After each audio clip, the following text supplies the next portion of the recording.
Bonjour à tous, bienvenue sur Séoul Connect. Moi c'est Bart et je suis votre hôte pour ce podcast.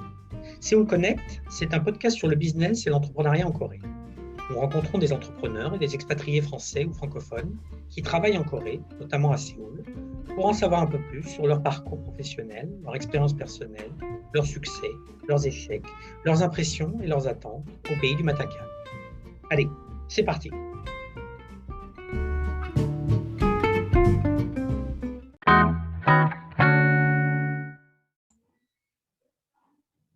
Bonjour Catherine.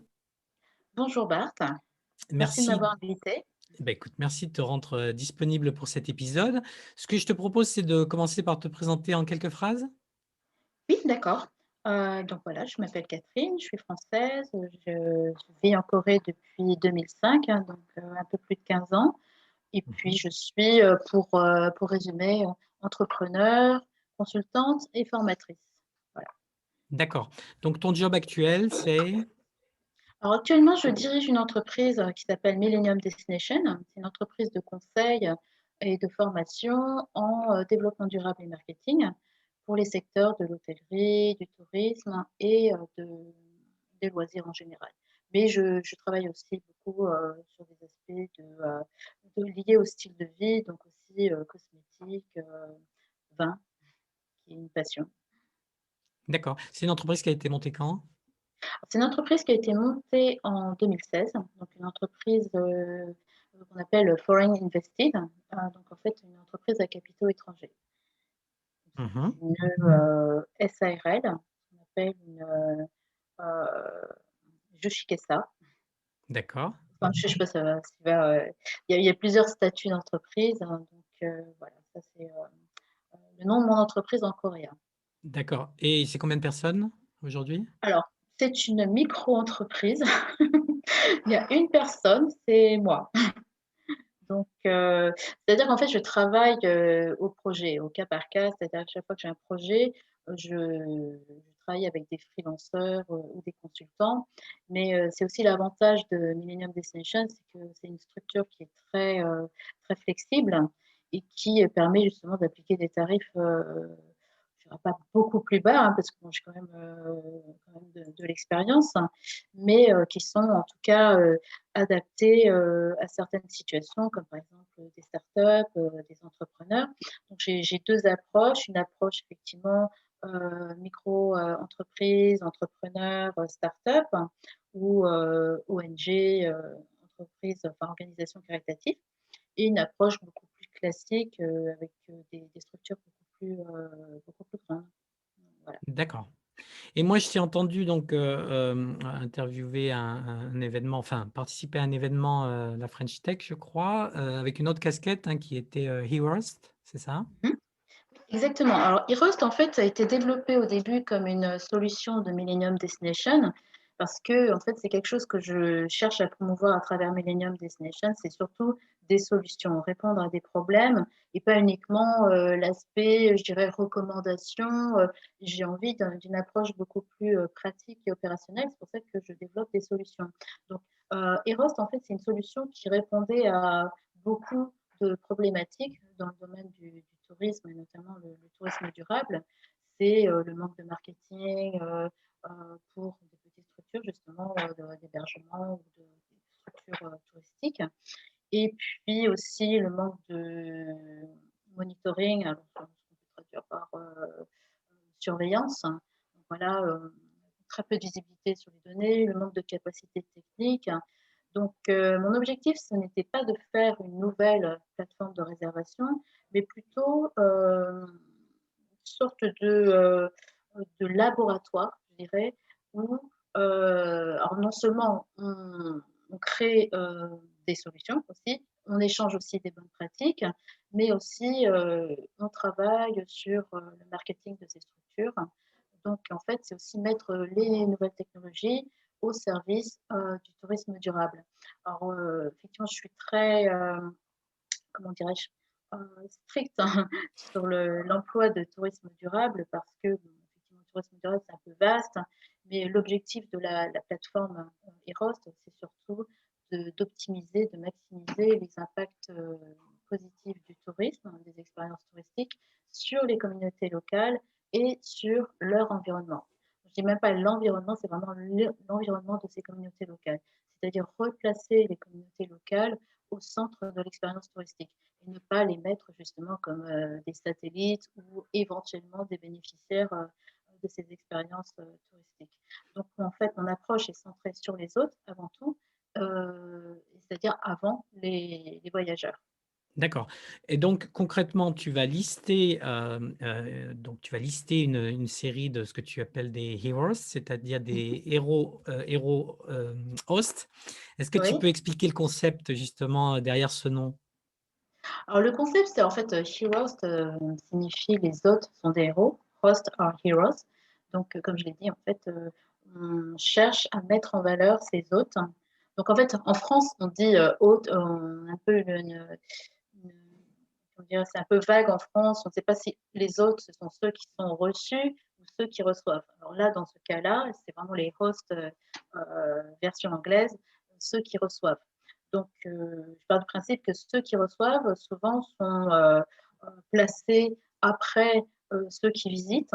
Donc, moi, j'ai voulu avoir une approche un petit peu différente en replaçant justement ces hôtes sur le devant de la scène. Donc, je les mets en valeur, je les aide aussi pour mieux valoriser leurs efforts en termes de durabilité, responsabilité, que ce soit environnementale ou sociale. Et effectivement, l'approche aussi, c'est que la plupart du temps, quand on parle de tourisme durable, on se concentre sur l'aspect environnemental.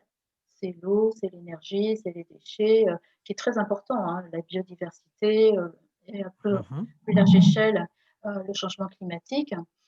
Et en fait, on a un peu tendance à minimiser euh, la dimension sociale. En dimension sociale, c'est pas uniquement la culture, c'est pas uniquement effectivement le fait d'embaucher des femmes plus que les hommes, puisque de toute façon dans le tourisme il y a plus de femmes qui travaillent que les hommes. Oui. C'est aussi l'impact économique sur les communautés locales qui sont en fait obligées la plupart du temps de recevoir des touristes qu'elles n'ont pas forcément envie de recevoir. Alors bien sûr, on va dire oui, mais bon, il y a quand même, ça crée des emplois, ça crée une activité économique. Mais les études montrent que l'impact économique, c'est-à-dire le dollar qu'on met vraiment dans la poche des communautés locales, la plupart du temps on voyage dans les pays où ces communautés sont parfois très dépendantes du tourisme, cet impact est insuffisant. Donc on est arrivé à un moment, alors là c'était la belle époque entre guillemets du tourisme en 2019 où tout le monde parlait du tourisme de masse, enfin du surtourisme, et où là, il y avait vraiment un rejet des communautés locales vis-à-vis du tourisme, hein, parce que c'était après tout, pourquoi devrais-je recevoir des gens qui me dérangent, qui polluent mon environnement et qui mettent en danger justement l'intégrité de ma culture pour rien. C'est-à-dire que la plupart du temps, les retombées sont très faibles. Donc, Oui, parce qu'ils le profitent pas de la manne dont profitent ces hôtes. Donc, si je comprends bien, c'est le rôle de ces hôtes justement de redistribuer, une partie de leur profit, une partie de leurs gains à, la exactement. communauté locale, et c'est ça que tu monitores, j'ai envie de dire? Oui, c'est ça que j'encourage, je dirais.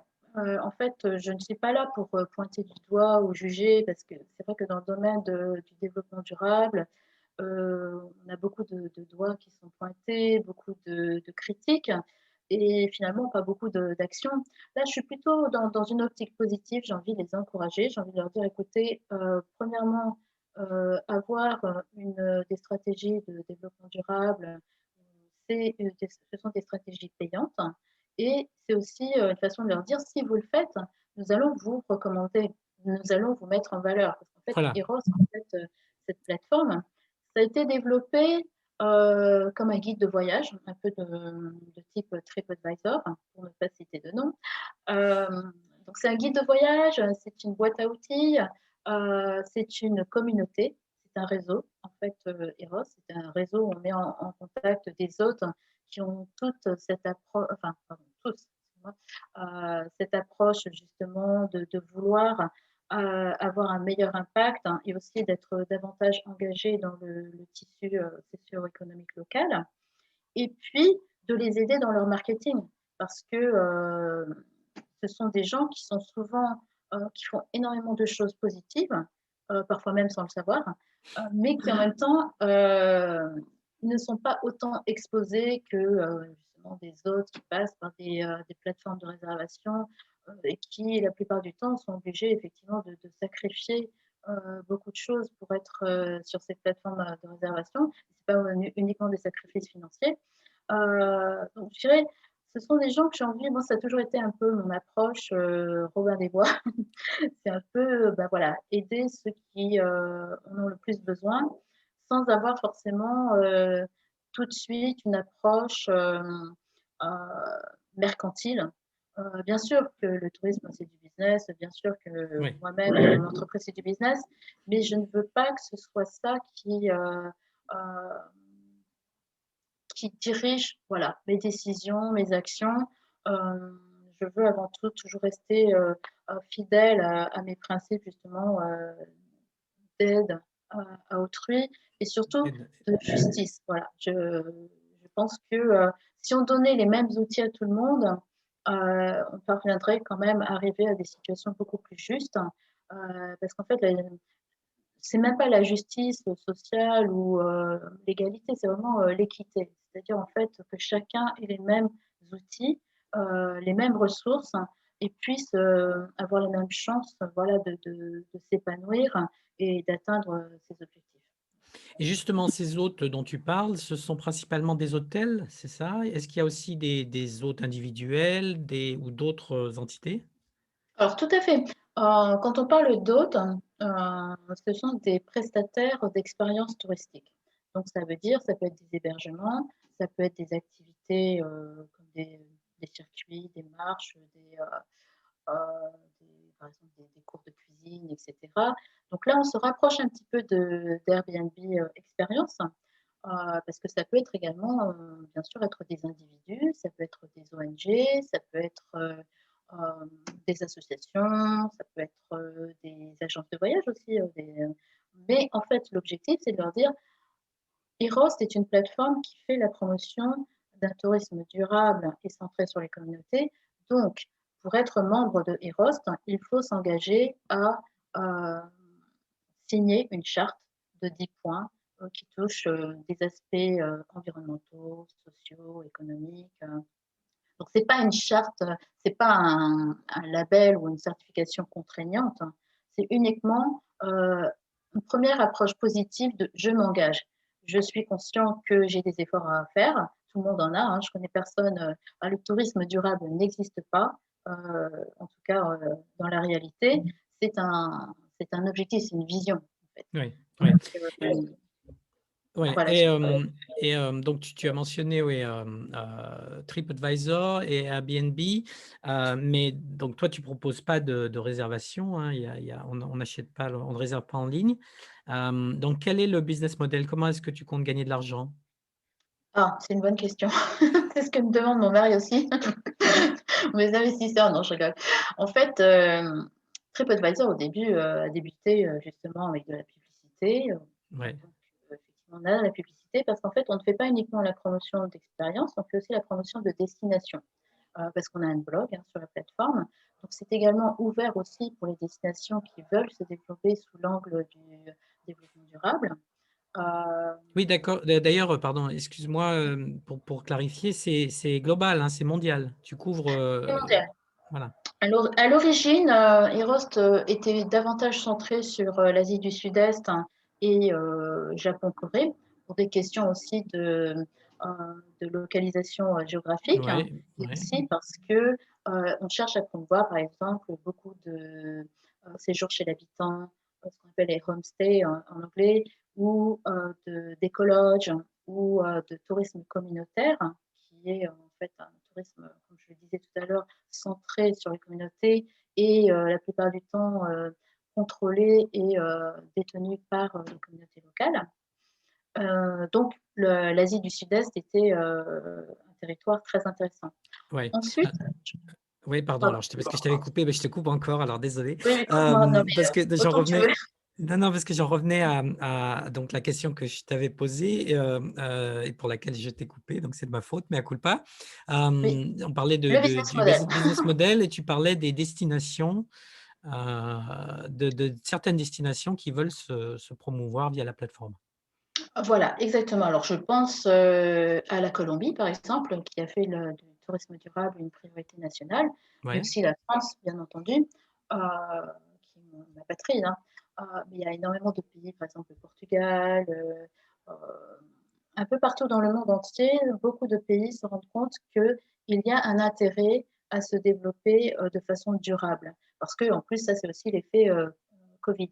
ouais. Euh, donc, je voudrais proposer à ces destinations de travailler avec elles pour justement accompagner leur développement, mettre en valeur justement non seulement les aspects de la destination, alors ça peut être des grandes destinations, un pays, mais ça peut être aussi des régions, une ville ou des destinations encore plus petites, hein. Mais en fait, Erost est là pour soutenir ces efforts. Donc on a vraiment toujours cette approche de soutien. En même temps, ce n'est pas gratuit. Donc, et ces destinations ont des budgets de toute façon pour assurer leur promotion. Alors, que ce soit même en local ou à l'étranger, hein, puisque maintenant la plateforme est disponible en 4 langues. Et puis donc, on compte sur cet argent généré par la publicité, mais il ne faut pas aussi oublier que Erost a été développé comme une solution de Millennium Destination qui était également censée générer des demandes en conseil et en formation. Donc, formation en tourisme durable et conseil et formation en marketing également. Également, conseil en développement touristique durable et marketing touristique durable. Donc, D'accord, en donc fait, le site est apporteur d'affaires pour ton activité de consulting, voilà. se rémunère aussi via la publicité. Mhm. Tu parlais de 4 langues, donc il y a l'anglais et puis quelle Alors, langue? l'anglais, l'espagnol, parce qu'il y a énormément de potentiel Oui, sur l'Amérique latine et centrale, enfin l'Amérique centrale du Sud et l'Espagne aussi, hein.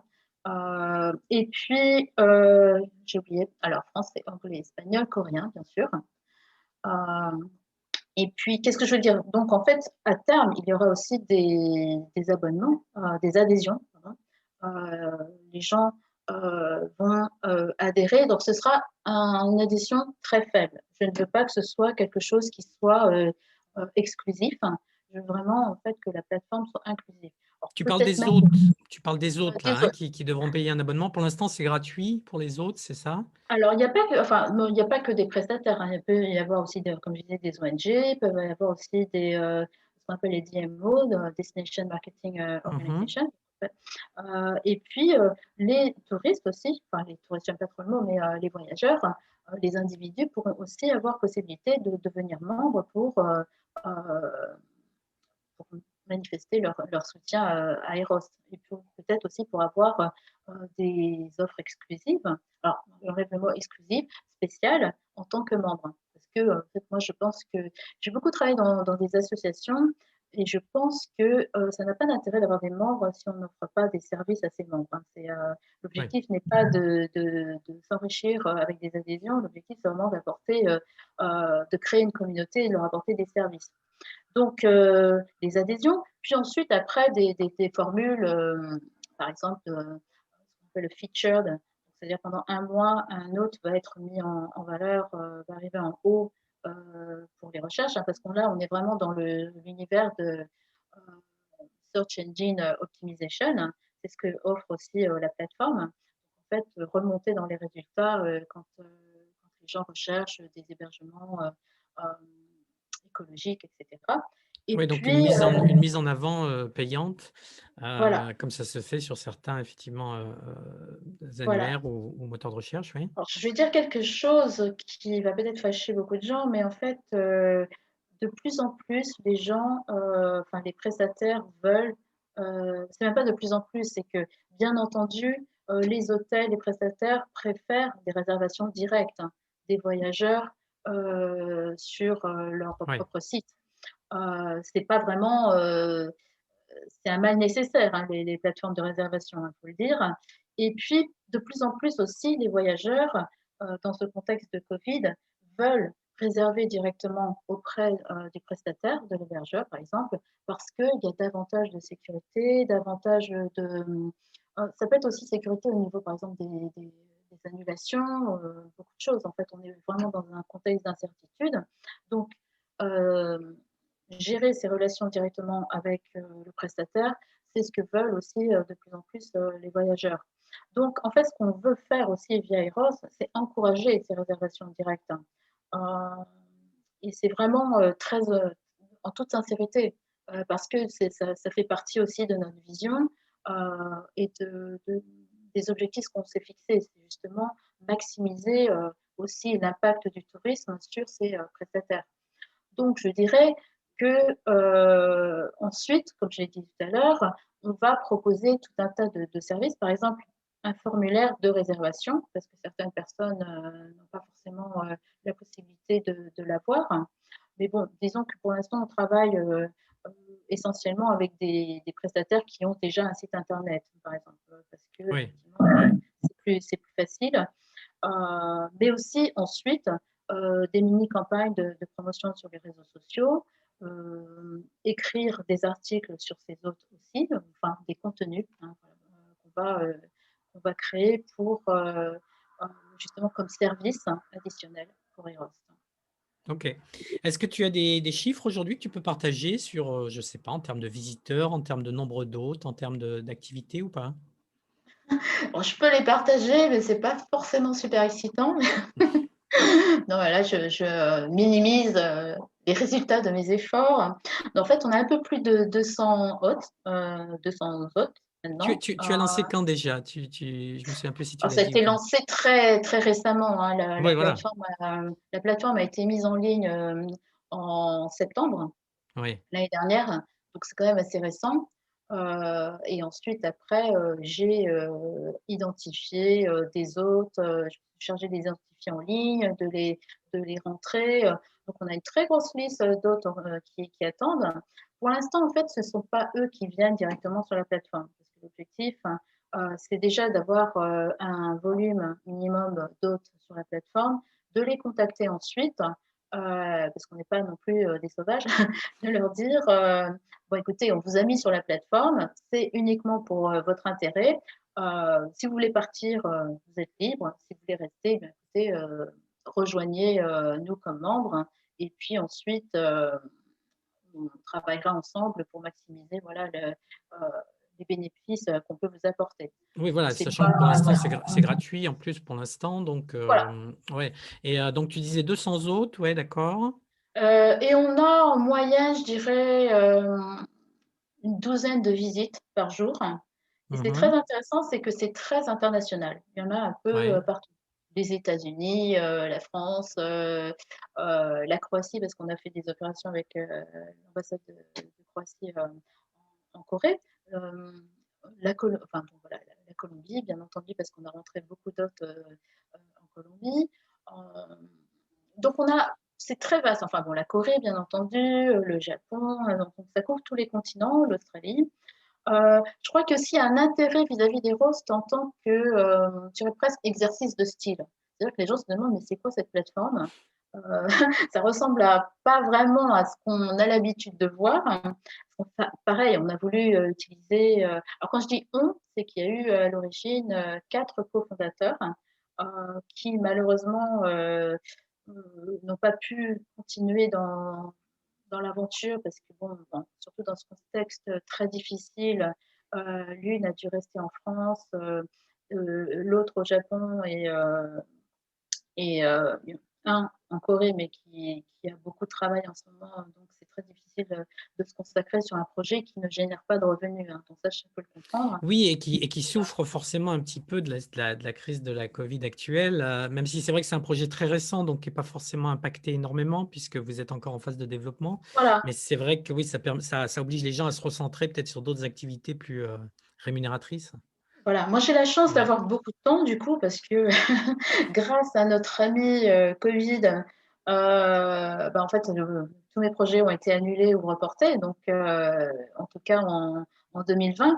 Maintenant, ça reprend, donc ça reprend même un peu trop vite à mon goût, mais je ne me plains pas, hein. Je ne suis pas du genre à me plaindre. Mais ça Mais reprend, donc le tourisme ne reprend pas quand même. le tourisme ne reprend pas, mais du coup, par exemple, des organisations de promotion de destination, Oui, elles n'ont pas fait grand-chose, hein, en 2020, et donc là, elles ont quand même des budgets à utiliser. Donc, d'accord. et elles se lancent à, à mon grand avantage dans l'aventure justement du tourisme durable. Moi, pendant 15 ans, je me suis dit, mais parce que j'ai commencé le tourisme durable il y a une quinzaine d'années, je me suis dit, bon, Catherine, peut-être va falloir passer à autre chose, hein, parce que c'est pas que les gens sont bouchés, c'est que de toute façon, il n'y a pas vraiment de volonté politique. C'est plus vu comme une contrainte par les entreprises. Pour le marché, c'est plus vu comme une niche, alors que c'est absolument pas une niche, hein. Euh, c'est une philosophie, je dirais, hein, le tourisme durable, ou une vision. Et donc, du coup, je me suis dit, bon, c'est bon, même quand il y a eu l'époque sur-tourisme, les gens disaient oh là là, c'est pas bien, les gens sont pas contents, il faut qu'on se fasse attention, il faut qu'on arrête de se concentrer sur le volume, euh, il faut qu'on fasse maintenant de la valeur. Et puis bon, ça bougeait pas parce qu'il n'y avait pas vraiment d'obligation, donc voilà. Et donc, du coup, Covid arrive, et là, les gens commencent à se dire ah ben, finalement, c'est peut-être pas plus mal quand il n'y a pas trop de monde. Alors, je ne parle pas effectivement des pauvres prestataires, hôtels, restaurants, enfin bon, qui ont vraiment souffert de la crise. Mais en même temps, on s'est rendu compte qu'il y avait vraiment un- enfin, une obligation pratiquement de, voilà, de repenser le tourisme, le voyage, repenser effectivement la façon dont on traite les gens. Je ne parle pas uniquement des locaux, des communautés locales, mais aussi des voyageurs. Bon, la plupart du temps, dans les grands groupes de tourisme, les voyageurs étaient un peu traités comme du bétail, hein. Oui, et Donc, puis il y avait une détérioration des sites aussi. Je connais au moins deux exemples, un oui, en Thaïlande et un aux Philippines, où ils ont fermé les plages pendant plusieurs exactement. mois pour permettre à la faune, à la flore de se régénérer et puis d'arrêter cette vague incessante de touristes. Donc c'est vrai que quelque part, c'est un mal nécessaire ou c'est un mal pour un bien d'avoir eu une période un petit peu de pause. D'accord, et donc là, ça reprend. Je voulais parler aussi de ton hébergement parce que ça peut intéresser des gens qui nous écoutent. Oui. Je parle de l'hébergement de la société. Donc, tu es rentré dans le programme du Seoul Global Center, Seoul Global Center en anglais, Alors, Seoul Global Startup Center. En Startup fait, Center. il y a un Seoul Global Center aussi. Donc, Oui, Seoul c'est ça. Global Startup Center, c'est un programme qui a été mis en place il y a à peu près 5 ans, si mes souvenirs sont justes, qui essentiellement est concentré sur l'aide aux entrepreneurs étrangers. Alors, bien entendu, entrepreneur étranger en Corée, c'est quand même entrepreneur d'une entreprise coréenne, hein. Il n'y a pas d'entreprise étrangère, c'est une Donc, entreprise une entreprise qui a été créée voilà, ici, dont le siège social est voilà, en Corée. voilà. Donc, on a des profils très variés, on a des entreprises, des profils d'entreprises très variés.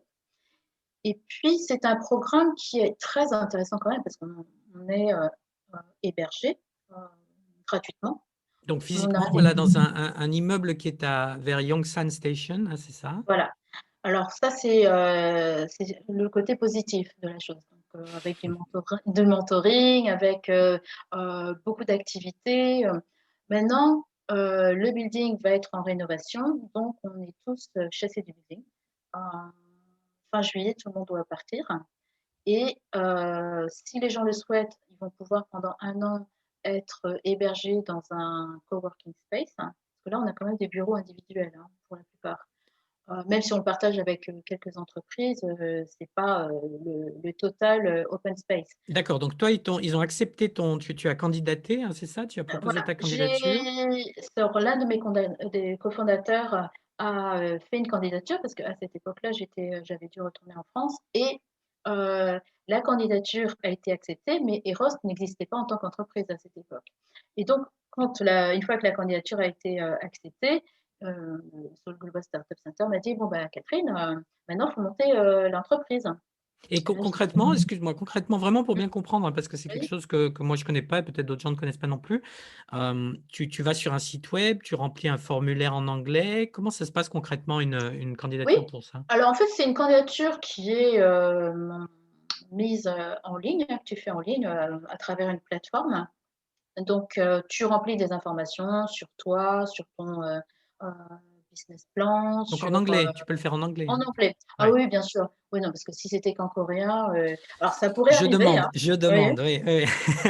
Non, non, mais ça arrive très souvent, hein, qu'il y ait des programmes pour des étrangers et que si tu ne parles pas coréen, eh bien, tu es exclu parce que J'ai tu es un mauvais étranger. j'ai Voilà. Non, je l'impression, rigole, hein. j'ai vu ça, c'est pour ça que je pose la question. Donc là, effectivement, on remplit la candidature sur le site web en anglais, sur le projet ou l'entreprise, c'est ça? Voilà. Et puis, c'est très classique, hein. C'est comme un peu une demande aussi, une candidature pour avoir un financement, et cetera, pour une Ouais. start-up.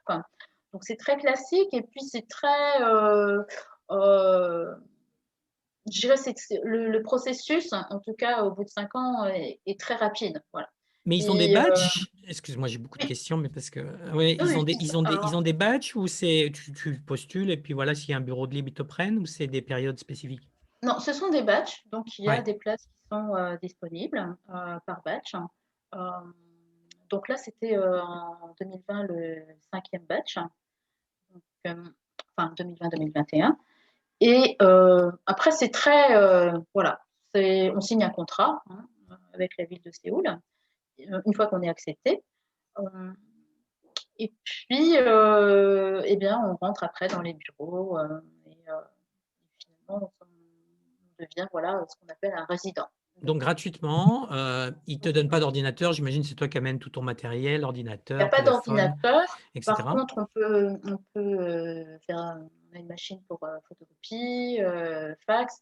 La petite anecdote, parce que je pense que c'est anecdotique, ben, le café, on a un espace qui nous sert, du café, pourquoi je dis que c'est anecdotique? Parce que il y a j'ai vu ce modèle dans ces coworking space.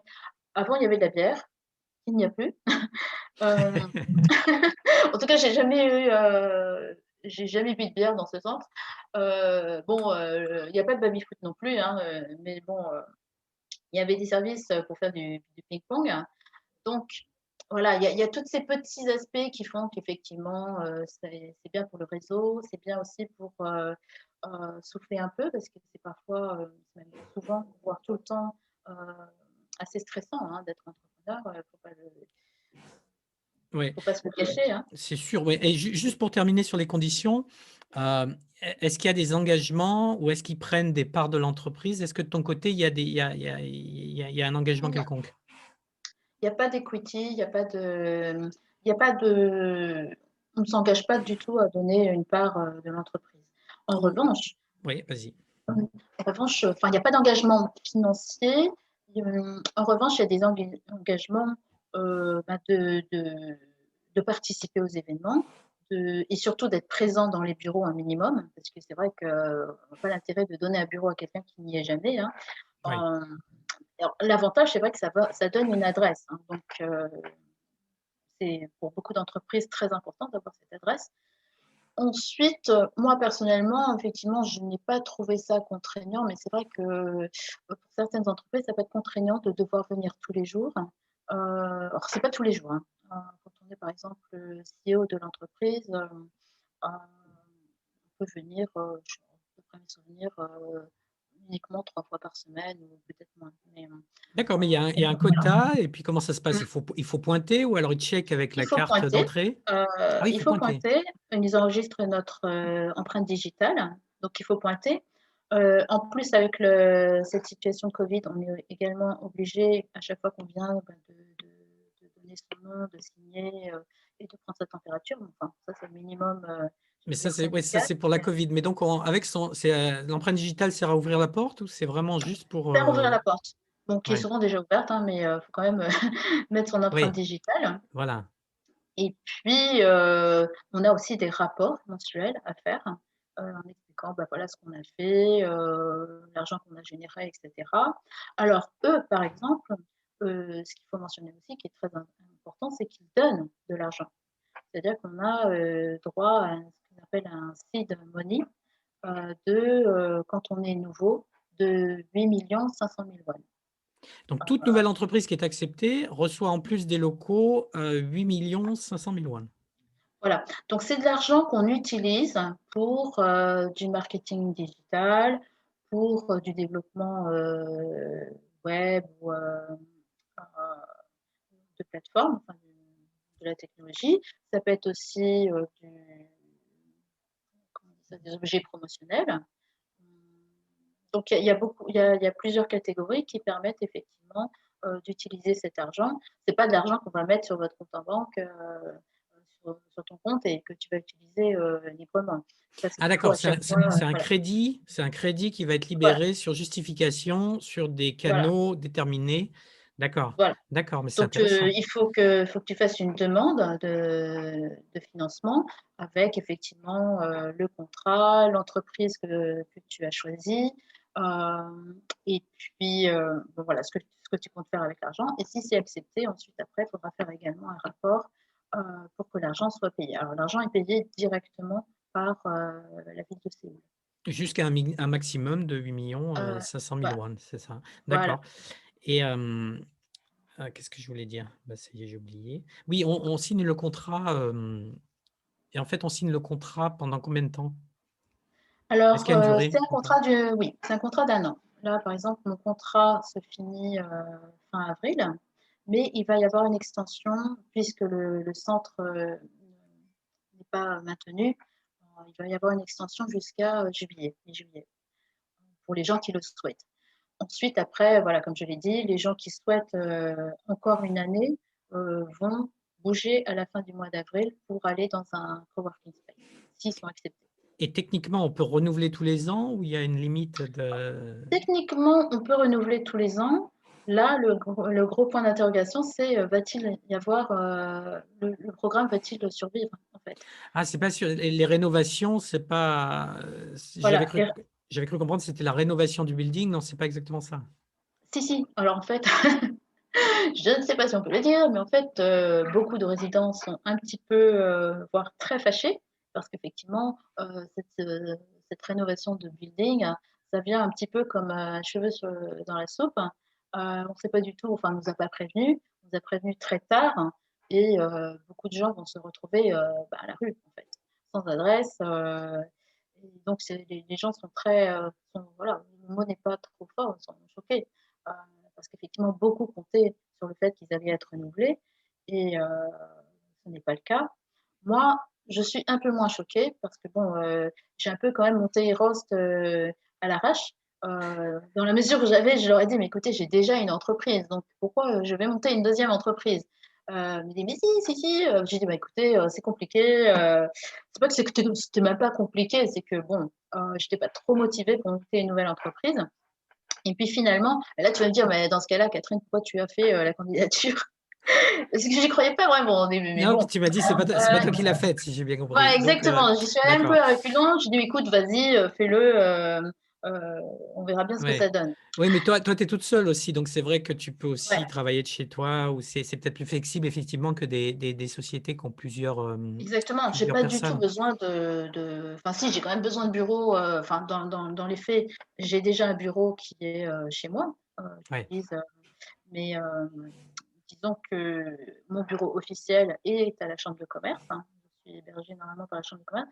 Je n'y vais pas parce que c'est trop loin, mais c'est aussi surtout une obligation légale, hein, je dirais, parce que quand on monte une entreprise foreign invested company, on doit avoir un bureau qui n'est pas chez soi. Sauf si effectivement mon domicile est enregistré comme pouvant héberger des bureaux, ce qui n'est pas le cas. Ce qui est rare, oui, effectivement. Et ceux qui Ouais. vont être hébergés en coworking space, c'est Mm. gratuit ou ils doivent payer? Ça va être gratuit. En revanche, le café, c'est fini. Les photocopies, c'est fini. Il faudra Oui, un café. puis Voilà. ils n'ont plus Ils leur seront bureau tous ensemble. privé. Voilà, Voilà. ils seront tous ensemble. Voilà. Donc, effectivement, ceux qui avaient l'habitude de téléphoner, par exemple, etc. Et Voilà. donc, tout le monde n'est pas retenu pour cette option. C'est ça. Il y en a qui sont simplement mis dehors. Oui, il faut faire une demande. Je pense que tous les gens qui vont vouloir effectivement aller dans ce coworking space vont être acceptés, hein, parce que je ne pense pas que tout le monde sera intéressé de toute façon. Donc là, les gens sont en train de chercher des solutions alternatives qui sont d'autres coworking space, sachant que bon, ça demeure cher quand même, hein. C'est pas, enfin, pour une entreprise qui démarre, Oui, payer un loyer, ça demeure cher. oui, c'est sûr. Il y a combien d'entreprises là-bas, tu sais, à peu près? dirais, alors j'ai pas le nombre exact, je dirais, allez, entre 60 et 80. C'est vrai, j'ai D'accord. pas le nombre exact. Et toutes fondées par des étrangers. Le deal, c'est des sociétés locales, mais fondées par des étrangers. Fondé par des étrangers, oui. Alors ça peut D'accord. être aussi, ce qu'on appelle des kyoko, hein, en Oui, coréen. Donc des Coréens américains. voilà, des Coréens américains. Ouais, d'accord. Heu, Et sur cette société, est-ce que tu prévois de lever de l'argent? Est-ce que tu es dans une logique, start-up vraiment, levée de fonds ou pas? J'avoue que l'objectif au départ était effectivement de lever des fonds. Je me suis rendu compte que c'est très difficile en Corée, sachant que je ne tiens pas forcément à lever des fonds, coréens, mais j'ai essayé avec, les Coréens. Il y a en fait, je dois le dire ici, j'ai entendu récemment plusieurs échos d'entrepreneurs étrangers qui ont des difficultés, avec leurs concurrents coréens, qui ne sont pas toujours très, fair-play. Hem et donc du coup, heu, dès qu'on monte une entreprise, à capitaux étrangers ou par, un étranger, hem, on court le risque aussi, que les Coréens nous disent: «Mais, attends, nous on fait déjà ça, pourquoi tu fais ça? Ça existe déjà». Parce qu'on a fait la même chose, enfin c'est ce qu'on m'a dit pour la plateforme. On m'a dit: «Mais Catherine, en fait, rien de nouveau sous le soleil, ça existe déjà».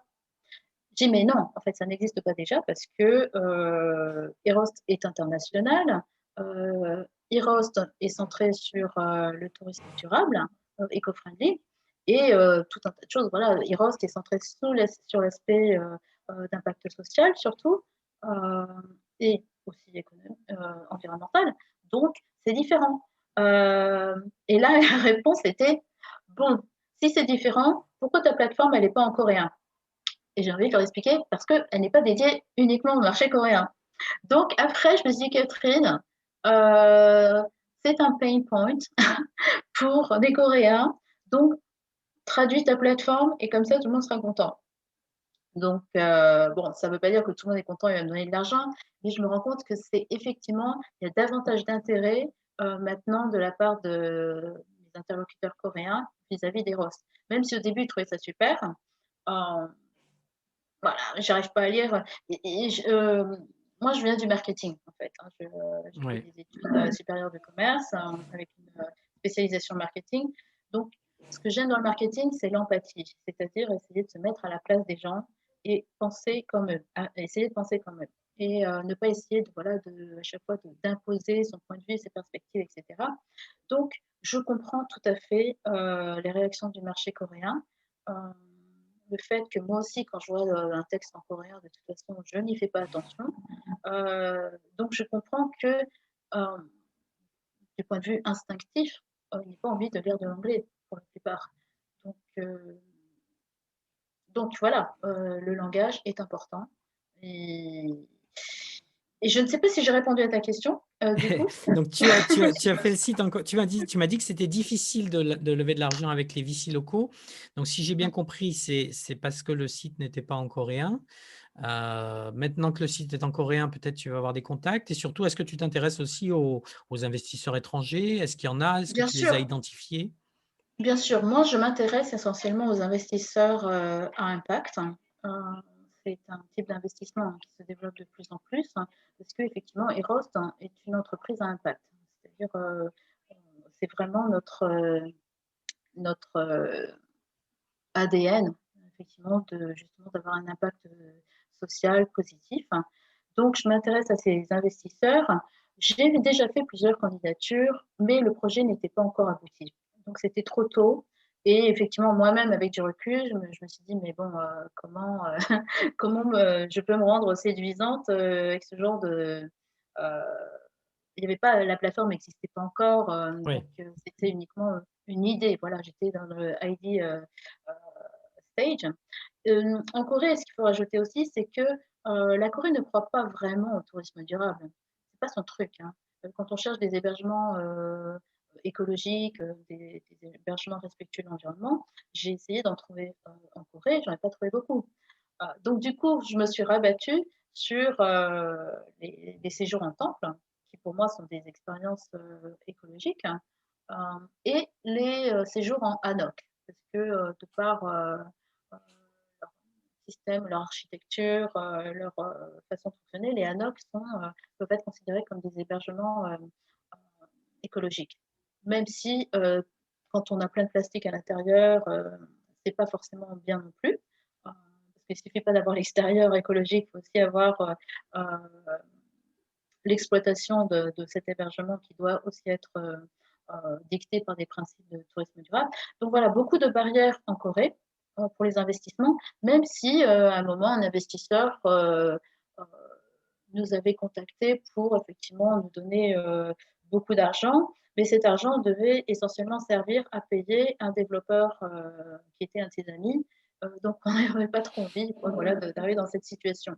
D'accord. Maintenant, effectivement, je me sens beaucoup plus prête à faire de nouveau des candidatures pour ces investisseurs à impact, sachant que le problème maintenant, c'est que euh, matériellement, je ne peux plus continuer toute seule. Voilà, j'ai vraiment besoin d'avoir davantage de ressources, De bras. soit humaines et financières.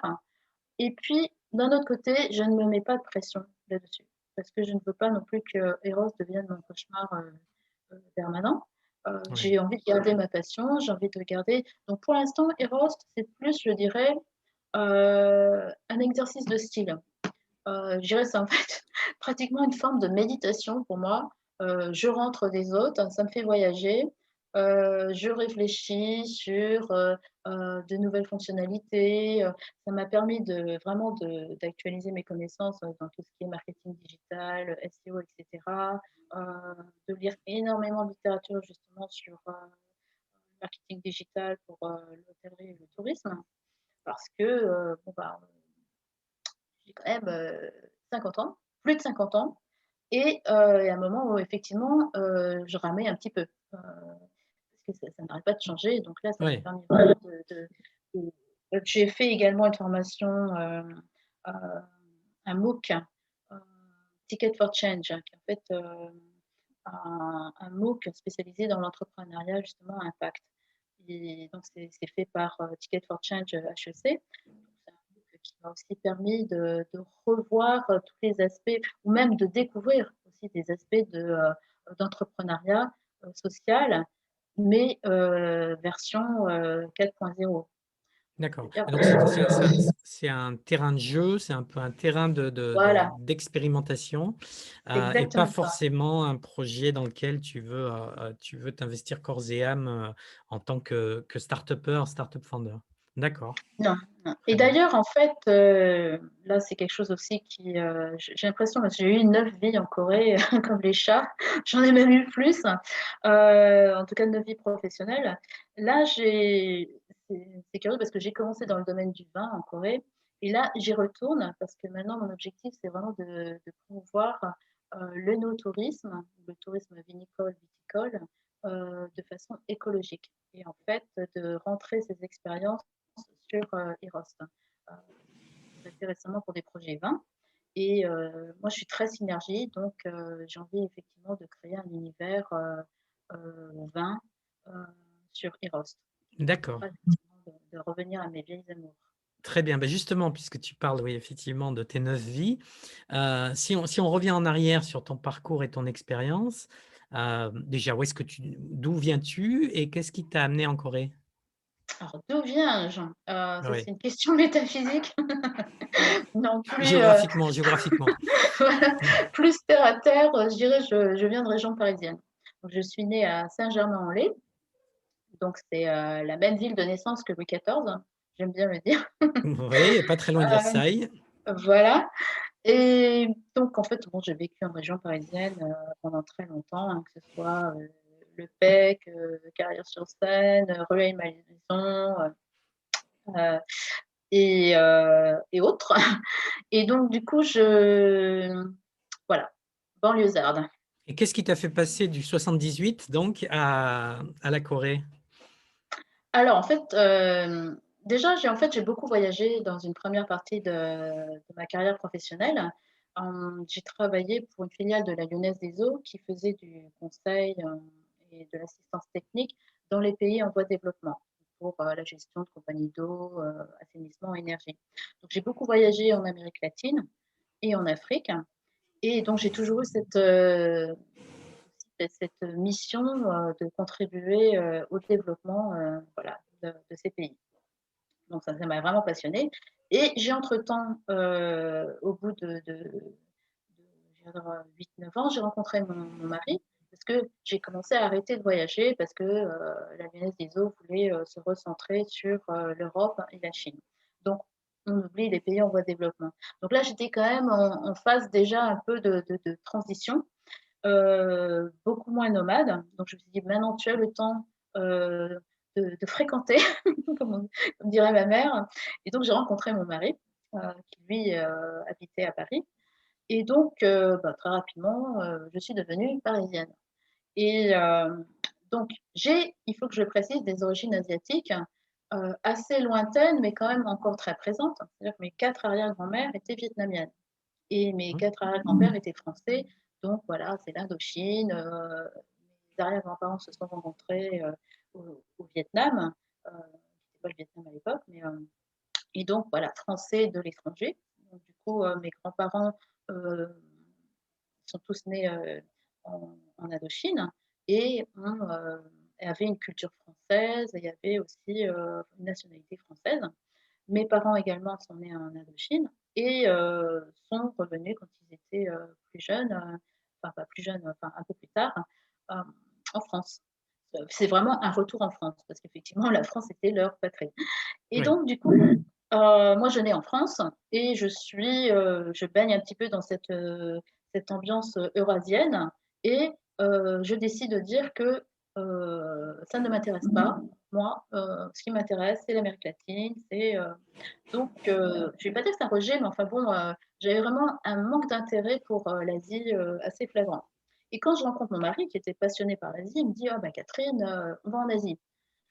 Je vais pas dire que j'y suis allée en traînant les pieds, mais bon, je me suis dit: «Bon, après tout, toi qui aimes voyager, ça va être une découverte et cetera. Tu vas peut-être retrouver tes racines», je les ai pas du tout retrouvées, à part pour la cuisine, parce que ça, c'est quelque chose, la cuisine vietnamienne, qui a toujours, imprégné, mon adolescence, mon enfance et donc mon mari me dit: «Bah, tu sais, moi, je comptais sur toi pour nous emmener en expatriation». Je suis très déçue. Enfin non, il m'a pas dit ça, mais bon, il m'a dit: Il a «Écoute, mis un moi, peu je la vais postuler». pression. Voilà, il m'a dit: «Moi, je vais D'accord. postuler de mon côté, puisque tu es pas capable». Donc il a postulé, à l'époque, il avait postulé pour le Sri Lanka, le Vietnam et la Corée, et l'un comme l'autre, on ne connaissait rien de la Corée du tout et il a été accepté pour la Corée du Sud. Donc un poste de 2 ans, voire 4 ans, à l'ambassade de France. Donc à cette époque-là, ça tombait bien de mon côté parce que j'étais en phase de transition professionnelle, donc j'avais quitté, mon entreprise. Je me suis formée pendant une année, au tourisme durable. C'était un sujet qui m'intéressait de plus en plus. Donc une année à Nanterre, université, enfin l'université de Nanterre et ensuite donc voilà, 2005, on arrive en Corée. Donc j'arrive en Corée en octobre, 2005 avec, une ouverture totale sur le pays. Je connaissais rien du tout. J'avais lu quelques articles là-dessus, sur, effectivement, heu, à l'époque, c'était les films coréens qui étaient très prisés par, les bobos en France. Mais à part ça, il y avait pas de K-pop, il y avait rien. C'était vraiment on disait le pays du matin calme, j'ai appris que c'était plutôt le pays du matin frais. Du La matin? Du matin frais. Frais. Heu effectivement, j'ai connu les matins frais assez tôt, hein, parce que et les hivers rigoureux coréens, ça, c'était vraiment quelque chose qui je crois à la rigueur, c'était le plus important pour moi, l'hiver et de connaître des températures aussi basses. Dans ma tête, c'était la Sibérie, alors c'est quand même, pas forcément, aussi froid qu'en Sibérie, mais j'étais un petit peu, en attente de quelque chose. J'avais amené dans mes valises beaucoup de projets, beaucoup de choses que je voulais faire et notamment, un projet de créer une initiative, pour promouvoir le vin, fait par les femmes, pour les femmes. Parce que j'avais lu un article sur lequel effectivement le marché du vin, en Corée se développait et était essentiellement, porté par une clientèle féminine. Donc c'est comme ça que j'ai commencé avec un club de vin pour les femmes. Et qui avait toujours aussi pour objectif de promouvoir aussi le tourisme, vinicole, viticole, un tourisme durable. On parlait déjà aussi de changement climatique, donc je m'intéressais justement à la problématique du vin, la vigne et le changement climatique, comment les régions euh, vinicoles, viticoles allaient se déplacer. Donc, parce que l'objectif, c'était quand même de m'occuper, parce que je suis arrivée en Corée, première expérience, femme d'expat.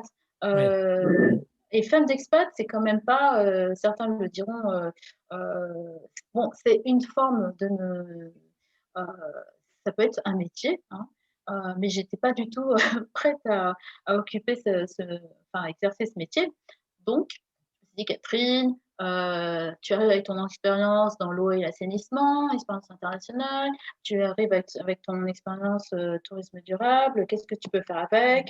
Bon, allez, occupe-toi déjà avec le vin.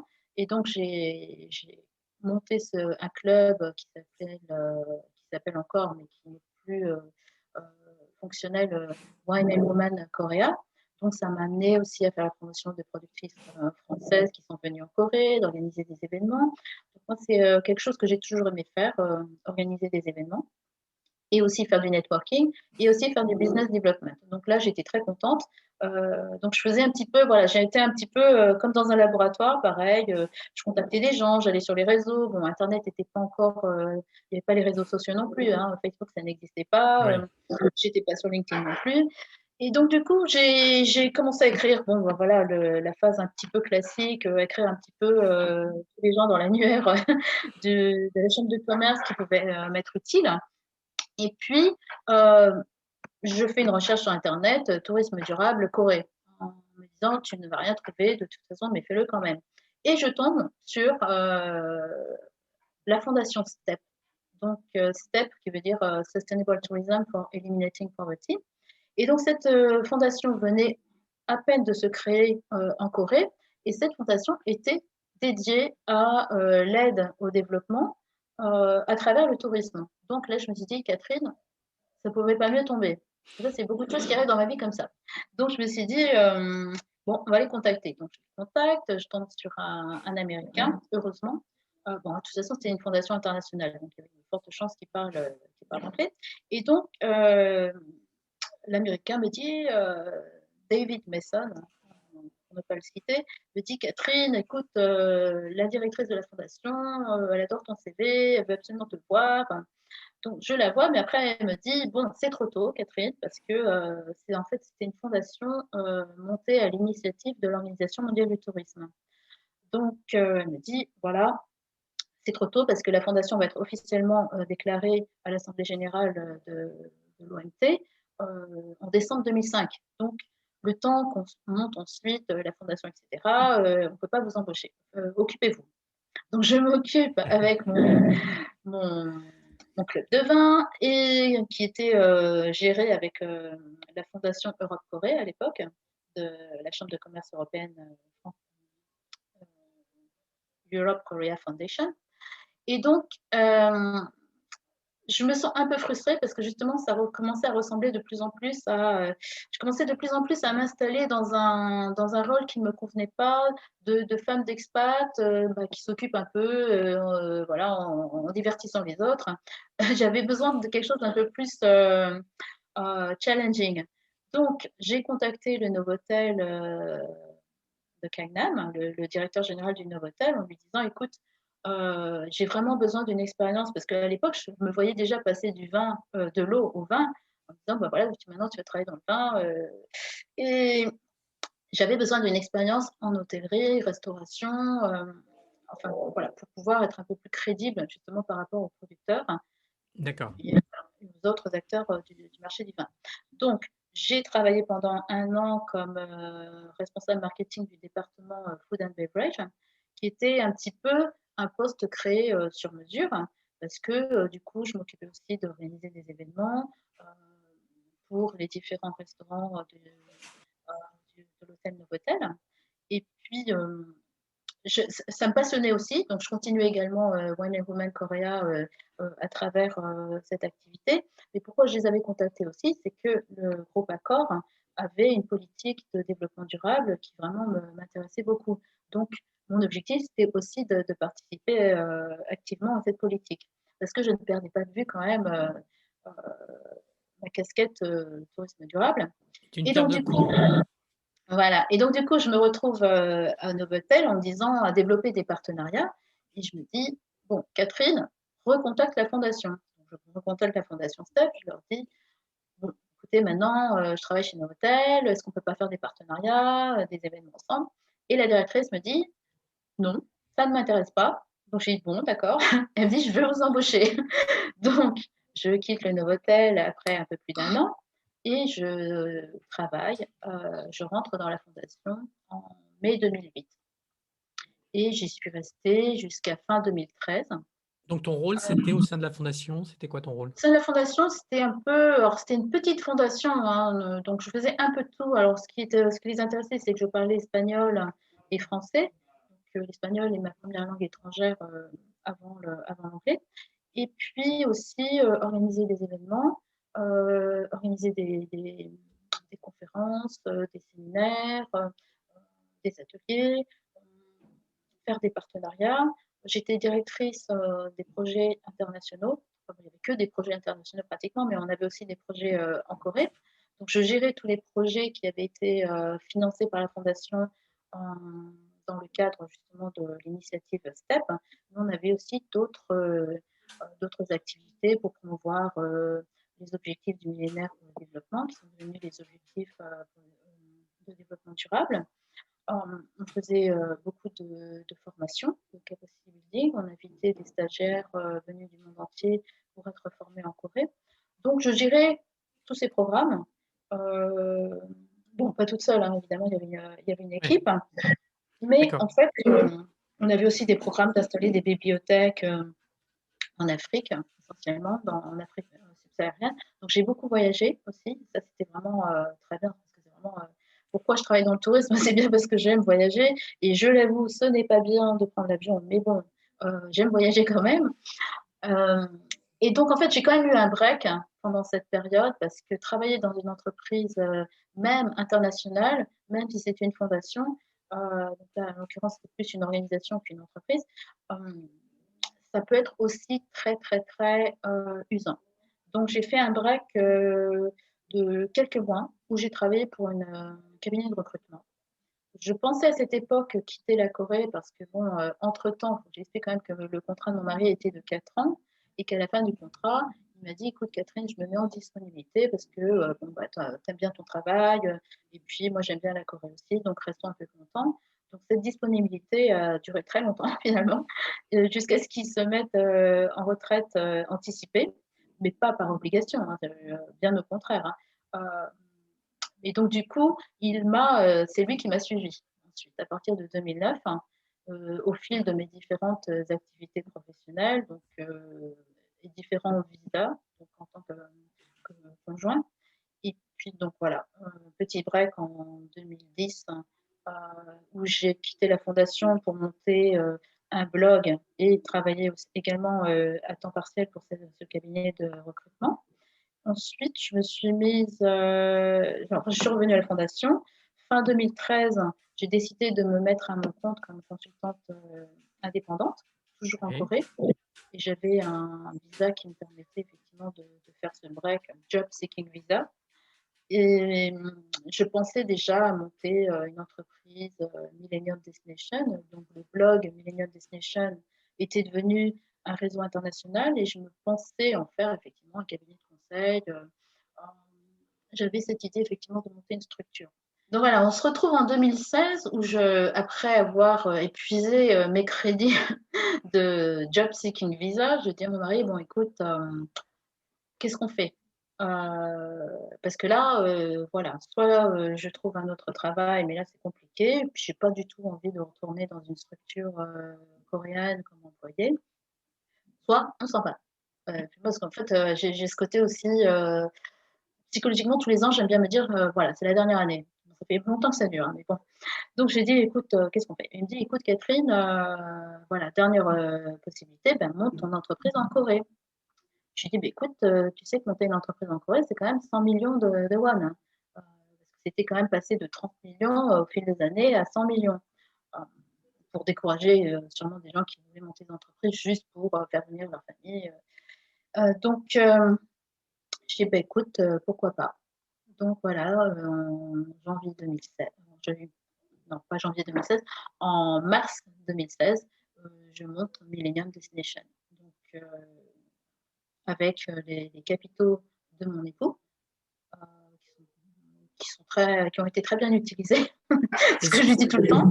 Ça a été facile, ça a été difficile. Est-ce que si tu arrives avec tes 100 millions de won, ça suffit ou est-ce qu'il faut présenter un peu un projet, un business plan, etc. Bon, j'avoue que c'est quand même utile d'avoir vécu autant d'années en Corée pour avoir justement déjà d'être présent en Corée pour monter cette entreprise. C'est pas compliqué, hein. Je dirais, quand on a effectivement ces capitaux-là, il y a un processus qui est de plus en plus publié en ligne, hein, sur les différentes étapes pour monter cette entreprise. Il faut que je précise quand même qu'après plus de 15 ans, je ne suis pas capable de parler correctement en coréen. Donc là, c'est quand même une limite. C'est ça aussi qui me motive parfois à ne pas rester ici parce que c'est un peu frustrant. Et Maintenant, quand il tu faut dis aussi pas capable, c'est quel niveau à peu près? Commander Et c'est dans le un niveau, restaurant? voilà, c'est le niveau Hangumal Moteo. Donc ça veut dire, plus exactement, je parle pas coréen. Et quand je dis ça aux Coréens, ils me regardent l'air de dire: «Elle est complètement folle». Donc en fait non, je suis capable de lire le coréen, je suis même capable d'écrire, ce que j'ai envie d'écrire, ce qui est quand même assez limité, hein, c'est des adresses et je suis capable effectivement de survivre en Corée, de commander au restaurant, et de manger ce que je veux sans que ce soit imposé par, les uniques plats que je connais en coréen. Donc je dois dire que je ne suis pas capable de faire une réunion en coréen. Et ça, c'est quelque chose qui étonne beaucoup de Coréens. Que, ceux qui me connaissent depuis longtemps, je leur dis: «Mais non, mais tu sais, mon niveau est toujours pas», ils continuent à parler en coréen en me disant: «Mais oui, mais tu comprends?» donc je comprends rien du tout. Je suis arrivée en Corée quand même avec un niveau d'anglais qui était pas non plus, super top, hein, parce que j'avais beaucoup travaillé en Afrique, francophone et en Amérique latine, donc j'avais surtout ciblé, heu, l'espagnol, le portugais, et le français. Et donc du coup, quand je suis arrivée au début en Corée, j'ai tout misé sur l'anglais parce qu'en plus, j'étais pas censée, rester 15 ans, j'étais censée rester 4 ans maximum. Donc je me dis: «Catherine, profites-en pour améliorer ton anglais». Donc là, objectif atteint. En revanche, le coréen, a été à chaque fois, je me disais: «Bon Catherine, maintenant tu as du temps, tu vas apprendre le coréen». Donc j'avais un mois, je reprenais mes leçons du début, hein, parce que je les avais déjà oubliées et ensuite après, tout un tas de projets arrivent et cetera, donc je mets ça de côté. Donc du coup, tout ça pour te dire qu'effectivement, c'est difficile quand on ne parle pas coréen. En même temps, j'ai toujours eu un entourage très bienveillant, qui m'a toujours aidée quand il fallait. Donc, je suis aussi passée par un avocat qui parlait anglais. Il y a quelques avocats qui effectivement sont spécialisés sur ce créneau et je trouve que c'est une très bonne idée. Et puis, bon après, tu vas à la banque. Alors là, j'ai aussi essuyé les plâtres parce que Shinhan, était censée être une banque qui pouvait t'aider, au même titre que la KEB pour, monter une entreprise à capitaux étrangers. Mais là, j'étais tombée sur un employé qui, débarquait complètement et qui était pas du tout, donc ça m'a fait refaire quelques documents parce qu'il s'était trompé.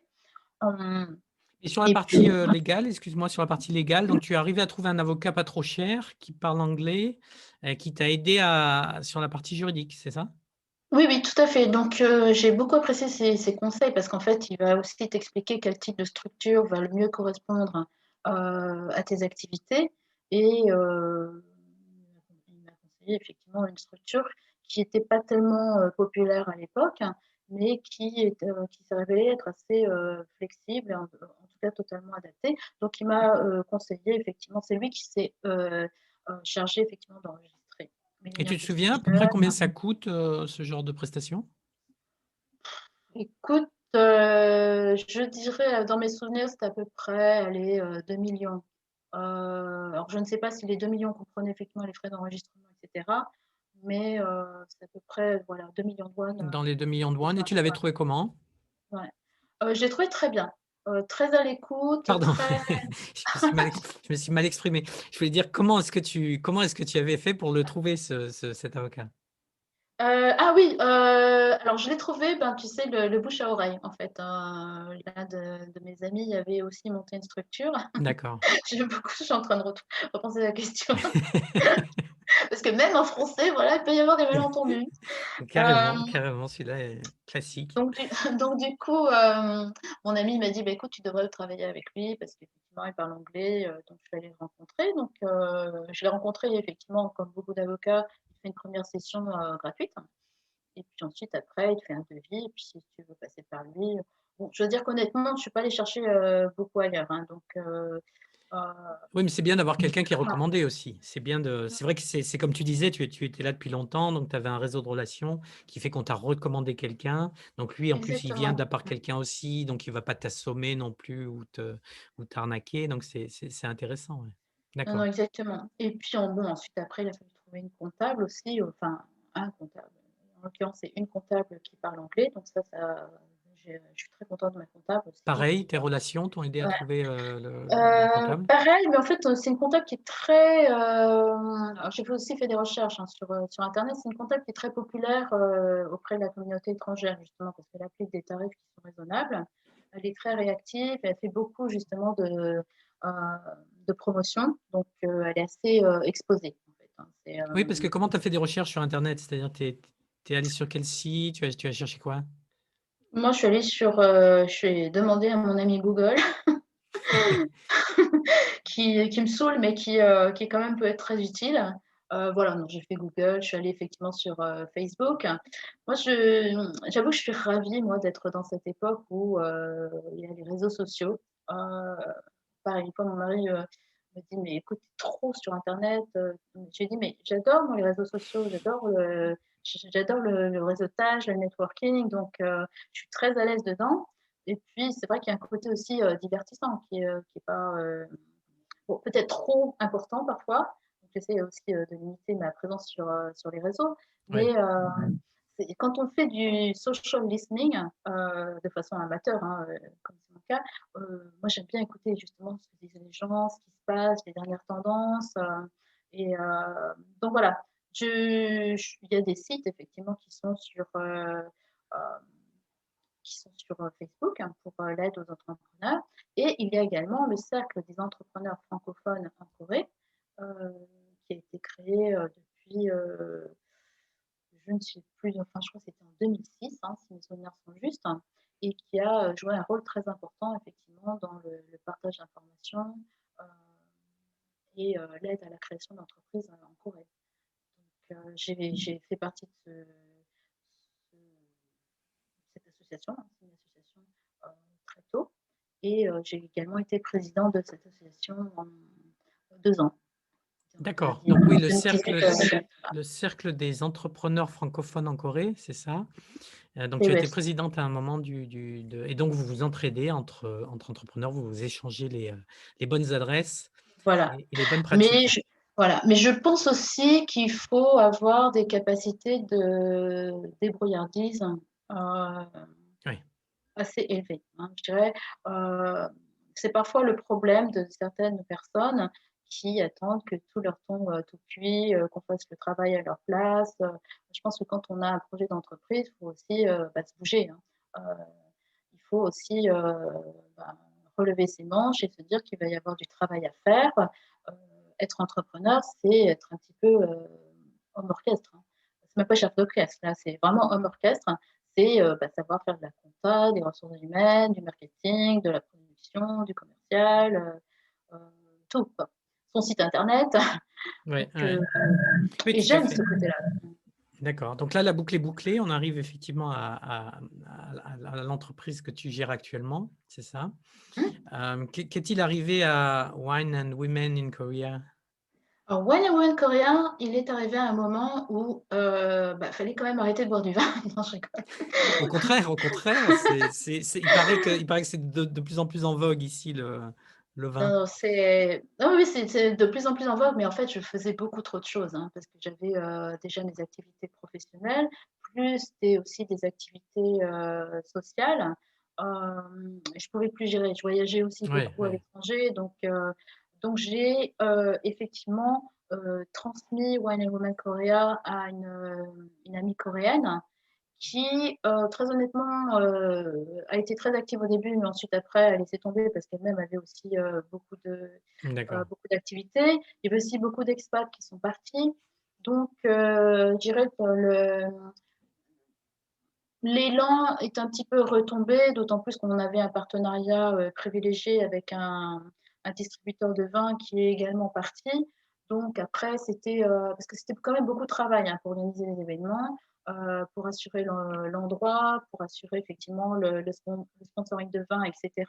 Toute la partie promotionnelle, communication. Oui, Euh, donc voilà, c'était devenu trop lourd. Et puis moi, je suis un petit peu voilà, j'utilise souvent le mot dilettante, qui est une connotation négative pour certaines personnes. Pour moi, dilettante, c'est en fait éprouver du plaisir à ce qu'on fait, se délecter, en fait. Ça vient de dilettare italien, se délecter. Et donc, moi, quand les choses commencent à devenir un petit peu trop contraignantes et rébarbatives, je préfère arrêter parce que j'aime pas trop, effectivement, ça se sent, les gens sentent quand il n'y a plus vraiment de passion, quand on hmm, est stressé. En plus, moi, quand je suis stressée, ça se voit vraiment, c'est très visible. Donc, il vaut mieux que je m'abstienne. Hein. Quand je suis très contente, ça se voit aussi, mais donc d'accord. voilà. Ouais, c'est dommage que ça n'ait pas été repris, mais c'est vrai que c'est souvent le cas avec des projets comme ça. La personne Mais qui j'ai suit n'a envie, pas forcément la même motivation, le même engagement. exactement. Là, j'ai un peu envie de le reprendre, mais plutôt avec un aspect plus touristique, parce que je veux vraiment développer justement euh, ces activités de nos touristes, en tout cas les promouvoir. Et puis, je veux pas que ce soit exclusivement dédié aux femmes. C'est vrai qu'au début, c'était plus une opportunité marketing. Maintenant, je suis pas du tout. Enfin, chacun ses combats. Hein. Moi, je ne veux pas effectivement m'engager de façon trop euh, militante, on va dire, pour utiliser un mot, s'il faut en utiliser un, dans tout ce qui est égalité des genres. Parce que je l'ai expliqué justement dans ce podcast, je suis une femme et je ne veux pas que me positionner comme victime. Je sais qu'il y a beaucoup de femmes qui sont victimes, mais pour moi, je veux au contraire dire, euh, et ça c'est très controversé, hein, je l'ai vu sur LinkedIn récemment, pour moi je suis ce qu'on dit en anglais gender blind. C'est-à-dire que je ne veux pas que tout ce que je fais soit mesuré à l'aune de femmes, hommes, etc. Mhm. J'estime que je mérite les mêmes choses que les hommes et je ne vais pas passer mon temps à dire à chaque fois c'est pas juste, etc. Même si je suis à fond sur la justice. Mais je pense qu'il faut un peu que les femmes s'imposent. Euh, et c'est pas forcément qu'elles s'imposent et qu'elles ne cherchent pas forcément aussi à faire comme des hommes, par principe. Je veux dire, il faut avoir une notion, je pense aussi, de faire ce qu'on aime et faire ce pourquoi on est le mieux placé. Donc, il se trouve que, bon, par exemple, quand j'ai travaillé à la Lyonnaise des Eaux, j'étais entourée d'hommes, des experts seniors, 50, 60 ans. Je me suis toujours sentie à l'aise. Parce que j'avais plus ce côté, effectivement, un peu garçon manqué, pas dans une. Voilà. J'étais pas dans une position, voilà, je suis la fille, vous êtes les garçons. Voilà, c'était mes collègues et il n'y avait pas cette. En tout cas de mon côté, hein, il n'y avait pas de discrimination ou de. Voilà, d'attitude ou de comportement différent à avoir parce que j'étais une femme. Oui, voilà, Parce que, c'est ne voilà. pas intégrer le genre dans le rapport dans le rapport aux individus et à la Voilà. société. Ouais, ouais, ouais, ouais, Mm. c'est intéressant. Alors, Ouais.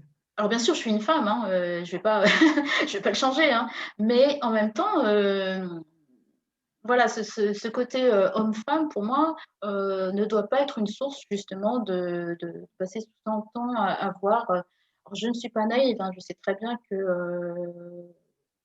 les relations sont différentes entre hommes et femmes, que entre femmes et entre hommes. Mais je remarque que beaucoup de femmes essayent de ressembler à des hommes, d'agir comme des hommes, et ça leur va pas du tout. En fait. Parce que du coup, elles sont obligées d'exagérer certains traits de caractère, hein, et alors qu'elles pourraient se concentrer sur des traits de caractère qui, à mon avis, sont beaucoup plus euh, épanouissants et beaucoup plus constructifs, positifs. D'accord. Et puis oui, pour le vin, il n'y a pas besoin forcément de s'intéresser au Voilà, genre. Tout le monde va déguster du vin et en profiter. D'accord, exactement. très bien. Hem, sur un point de vue, un peu personnel pour terminer avec quelques questions, sur la Corée et ta vie en Corée. Quel est le truc que tu adores en Corée, qui te manquerait si tu devais t'en aller? Ah, il y a beaucoup de choses, hein, parce que, heu, c'est comme avec, en amitié ou en amour, hein, voilà, on se dit: «Bah, voilà, je te quitte», mais en même temps, il faut réfléchir un petit peu à ce qui va nous manquer. Moi, je dirais avec la Corée, ce qui va manquer, c'est cette énergie. Voilà, cette énergie, constante et positive qui parfois peut être fatigante, mais je sens, il y a vraiment, même au niveau, physique, de location même géographique de la Corée, j'ai l'impression qu'il y a une énergie qui circule. C'est pas que j'ai l'impression, c'est que je la sens. D'ailleurs, il y a beaucoup d'études à ce sujet-là sur justement, la géomancie, tous ces aspects de circulation d'énergie positive, je sais pas, bon, je suis pas non plus spécialiste, mais je pense que je le sens. Ce changement constant, c'est-à-dire que la Corée, alors ça peut être une fois de plus également fatigant, mais en fait, il y a voilà, la Corée bouge, la Corée va de l'avant. La Corée n'est pas toujours en train de faire, et je ne parle de personne d'autre, de faire, des analyses métaphysiques, sur, elle n'a pas d'état d'âme ou, elle en a bien sûr comme tout le monde, et ça ressort parfois quand, dans les soirées, arrosées. Mais ce que je veux dire, c'est que, ça c'est une expression que j'ai apprise en France quand j'étais toute jeune consultante. Mon boss, qui n'était pas non plus très, voilà, qui me considérait comme un mec, me disait: «Catherine, pas d'état d'âme». Parce qu'effectivement, moi je suis arrivée avec mes états d'âme, avec tout un tas de l'aide au développement. Et c'est vrai qu'à un moment, il faut être dans l'action. Et la Corée est dans l'action. C'est vraiment le côté pragmatique de la Corée que j'aime, qui est parfois source de précipitation et d'erreur, mais en même temps, voilà, ils vont pas passer leur temps à discuter les ordres et à dire voilà, moi je suis plus intelligent que le boss, donc je vais faire comme ça. Bien sûr, c'est assez énervant parce que, et frustrant, parce que parfois des Coréens qui ont vraiment un esprit d'initiative, mais même si la plupart du temps cet esprit d'initiative a malheureusement été comprimé, réprimé, pardon. Euh, je pense que parfois, il faut aussi agir collectif et pas toujours voilà, penser à sa petite personne, son petit confort et j'ai envie de faire, j'ai pas envie de faire. Donc j'aime bien cet aspect collectif qui aussi, il y a jamais, voilà, ça c'est yin-yang, hein, il y a jamais un aspect totalement positif ou un aspect totalement négatif. L'aspect collectif me saoule parce que quand on n'a pas envie de manger avec l'équipe et que on est obligé parce que sinon on est une mauvaise personne, en même temps, voilà, beaucoup de choses me plaisent. J'aime beaucoup la spiritualité de la Corée. Heu, on parle de chamanisme, de bouddhisme, ça c'est vraiment quelque chose que j'ai adoré, découvrir en Corée. Heu, j'ai toujours été attirée justement par la spiritualité, mais en Corée, c'est vraiment, ça fait partie justement du quotidien, même si c'est pas ouvertement, dit, ou exprimé. Il y a ce côté justement de ça m'a appris à méditer, ça m'a appris aussi à faire la part des choses, entre, des peurs irrationnelles et la réalité. Moi, je suis pas quelqu'un dans le regret, mais j'étais souvent trop justement dans l'anticipation. Et donc là, maintenant, je vis au présent. Ça, c'est quelque chose que m'a appris la Corée, même si la Corée ne le pratique pas forcément bien, à son niveau. Mais j'ai réussi à me libérer de mes peurs. Ça veut dire que je suis pas stressée parce que le stress, c'est bien aussi pour, de temps en temps pour, le stress positif, hein, pour être stimulée. Pour Mais en même avancer, temps, oui. voilà, je n'ai plus peur et je suis alors ça, c'est aussi peut-être une question de maturité, individuelle. Je suis, ben, très à l'aise maintenant, avec moi. Heu, même si au début, effectivement, la Corée m'a mise dans beaucoup de situations inconfortables. En même temps, en Corée, ce que j'aime bien, c'est que je suis à peu près, je me fonds un petit peu dans le paysage. Parce que autant en France, j'avais parfois, des airs un peu, j'étais perçue un peu comme exotique, de par mes origines, de par ma taille, hein. Je suis pas très grande donc alors qu'en Corée, je vais pas dire que je suis une taille normale en Corée, mais bon, ça va, je ne suis pas non plus quelqu'un de considéré comme super petit. Et puis, ce que j'ai aimé en Corée, c'est voilà, c'est les défis permanents. Maintenant, après, est-ce qu'on a envie de vivre des défis toute sa vie? Je pense qu'il y a un moment où, voilà, il faut aussi un petit peu, ne serait-ce que psychologiquement et physiquement, voilà, être un peu plus heu, bienveillant avec soi-même aussi. Se Je calmer de voilà, temps en temps. Mais c'est justement, ça. alors, à l'inverse, quel est le truc qui te donne envie de fuir le pays immédiatement et de plus jamais revenir? Alors là, la liste est très longue. Je suis très agacée, par exemple, quand on m'invite, pour jouer le rôle de papier peint dans un événement où tout est en coréen, mais il faut juste amener, son sa française comme un accessoire, voilà, qui va montrer, bah, voilà, je connais une française. Donc j'aime pas, voilà, ce côté, j'ai une amie française, c'est bien pour mon statut. C'est même pas une amie, quoi. J'invite Catherine parce que, au début, moi, j'étais toute contente, mais j'ai été mise parfois dans des situations où je fais, je sais pas combien de kilomètres ou d'heures de train pour aller dans un truc où personne me parle, où tout est en coréen et je suis juste en train de regarder, avec mon badge, voilà, c'est juste ce côté un petit peu trop, ce qui me dérange en Corée, voilà, c'est ce côté, l'apparence, le statut, à chaque fois le statut, alors, je l'ai vu moi, si ma carte de visite, il y a des Issa ou s'il y a rien du tout, hem, les gens sont un peu trop, je dirais, je regrette justement cette attention qui est trop portée, heu heu, au titre, à l'apparence, heu Au statut social, hein? voilà. Ouais. Alors ce que j'aime bien en Corée, c'est qu'effectivement tout le monde, en tout cas à Séoul, tout le monde est beau, tout le monde est, ça c'est l'impression que ça donne aux voyageurs, de dire: «Oh là là, la Corée, c'est l'ordre» et cetera, la discipline. Je pense que c'est ça aussi qui attire, beaucoup de jeunes Français, ce côté, ben, ordonné, ce côté, bien, quand on voit un clip de K-pop, on se dit: «Bah, oh là là, ils ont dû le pratiquer pendant des heures et des heures». C'est beau, c'est harmonieux, en même temps, bah, c'est beaucoup de sueur, c'est beaucoup de sang, c'est beaucoup, voilà, hem, après 15 ans, j'ai aussi, appris à connaître, dans un certain sens, la violence de la société coréenne. Comment ça pour un individu, ça peut être très dur à vivre, toujours cette course, pour être le meilleur, toujours cette concurrence parce que, il faut toujours être, le mieux habillé, et on arrive à des choses, mais vraiment, brutales, en fait. Et je suis triste pour beaucoup de Coréens parce que, bah, le but du jeu, enfin du jeu, le but de la vie, c'est quand même être heureux, quand même d'être épanoui Oui. et et je trouve que, bah, voilà, El Choson, comme on dit, que les Coréens veulent quitter la Corée parce que c'est l'enfer. Bon, c'est un peu comme les Français, hein, mais on dit les Français, ils pensent que la France, c'est l'enfer alors que c'est le paradis, mais je pense que la Corée, c'est pas le paradis pour les Coréens.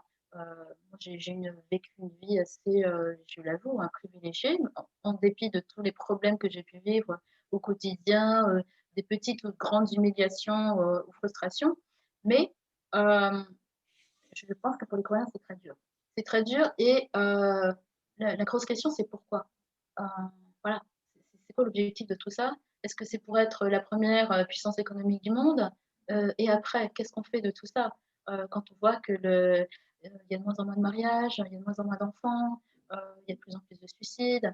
Bon, je veux pas finir dans une note négative, hein, vraiment pas, mais peut-être ce sera inséré au milieu de l'interview. Moi, mon objectif, je crois depuis toujours, ça a été de rendre les gens heureux. J'avais même dit en rigolant récemment, je crois que maintenant la future, heu, mon futur emploi, ce sera, comédienne, enfin humoriste. Parce que j'aime bien faire rire les gens. Oui, je te vois Heu, bien là-dedans. mais donc du coup, je suis un peu triste quand même en Corée, de voir effectivement, que les gens parfois attendent le moindre prétexte, bah, justement pour hurler leur désespoir, hein. Donc je vois beaucoup C'est un de pays qui a une grande réussite mmh. sociale et financière, mais avec un coût, psychologique et humain qui est énorme, hein, c'est ça? Oui, oui, tout à fait et très peu de compensation. Si au moins il y avait effectivement alors bon, et là en plus avec le Covid, on peut plus, compenser en allant au karaoké ou en allant, donc c'est très, on peut plus voyager, on peut plus s'échapper de Corée. On là les gens sont obligés de rester. Et donc, effectivement, moi, j'aimerais donner un peu aussi aux Coréens, et ça, je ne le dis pas de façon paternaliste ou donneuse de leçons.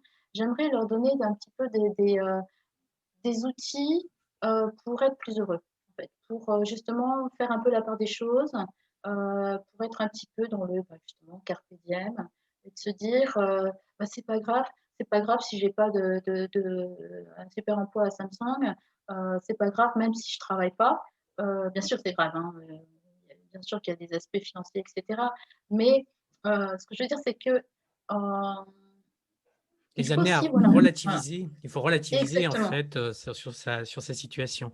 Mais justement, exactement ça. pour finir sur une note plus positive, donc on en parlait un petit peu en début avant l'enregistrement, Mm. tu es aussi citoyenne d'honneur de la ville de Séoul.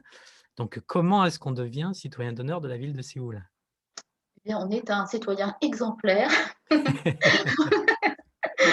On traverse au Pour, bonhomme vert. exactement.